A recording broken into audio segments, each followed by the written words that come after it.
Segi layar medium cek ala Sandra Salon Official. Kita lanjut ke tahap proses pengerjaannya. Yang penasaran bagaimana sih segi layar trap medium? Ini dia rambutnya sebelum kita rapikan atau sebelum kita potong. Untuk pertama kita siapkan dulu gunting dan kain pangkas. Pastikan teman-teman sesuai dengan modenya. Berhubung si kakak ini menunjukkan hasil dari Google ya. Dia ambil Google lalu dia kasih contohnya ke kita seperti yang di handphonenya itu guys. Seperti itu. Nah, oke, kita lanjut ke tahap parting-partingan. Berhubung teman-teman saya tidak lagi parting ya. Jadi kita sudah pakai ukuran di luar kepala. Nah, buat teman-teman, bagaimana menurut kalian jika saya membuka kelas online untuk pangkas rambut?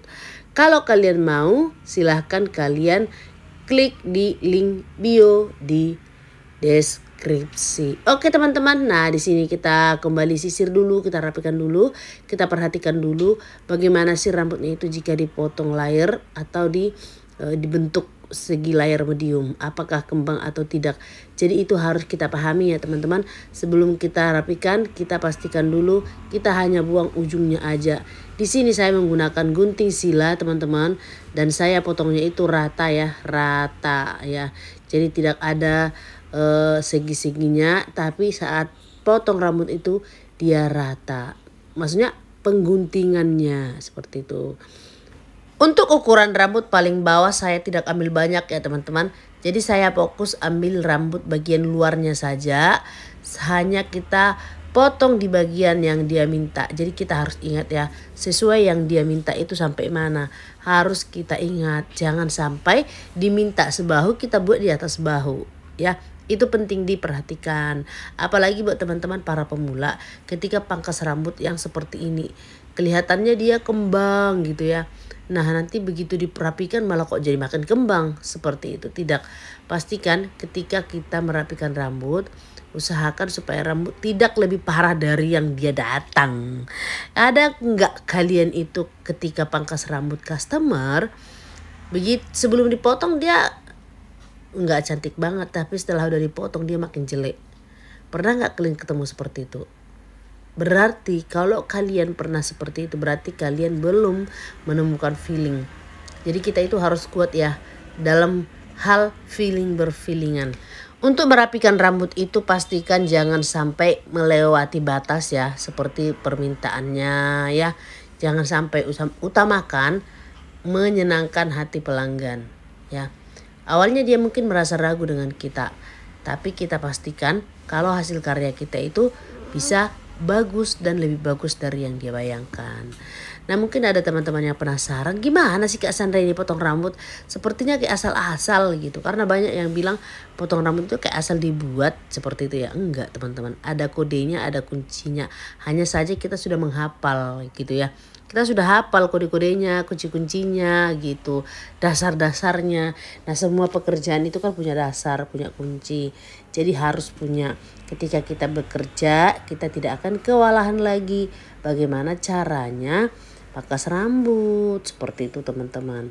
Bisa kalian lihat rambut si kakak ini tadi sebelum datang rambutnya itu kembang gitu. Tapi setelah udah selesai kita rapikan, dia lebih rapi lah dibandingkan sebelumnya. Jadi harus seperti itu. Hanya saja bedanya kalau contohnya rambutnya kembang seperti ini, kalau dia minta catok ya kita catok.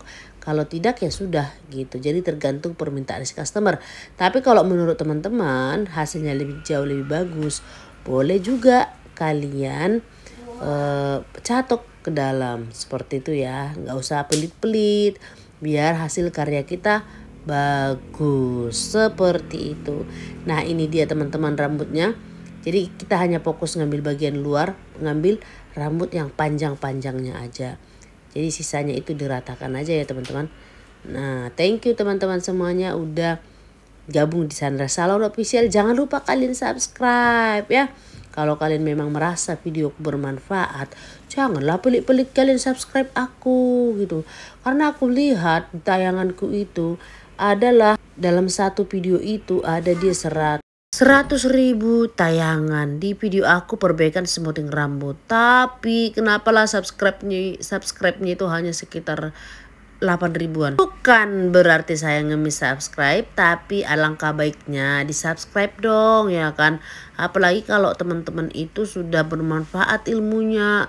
Aku mah ya hanya minta di subscribe doang kan gitu.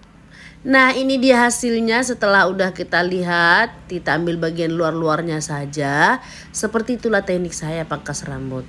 Kembali ke teman-teman, kalau kalian mau ikut kursus pangkas rambut silahkan kalian klik link bio yang ada di deskripsi.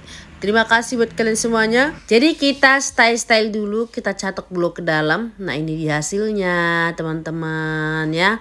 Dia jauh lebih cantik. Pastikan juga ketika dia pulang nanti rambutnya itu nggak terlalu naik gitu ya, nggak terlalu pengembang kali, tapi seperti inilah. Terima kasih buat kalian semua, sukses dalam segala hal, berhasil semuanya. Thank you.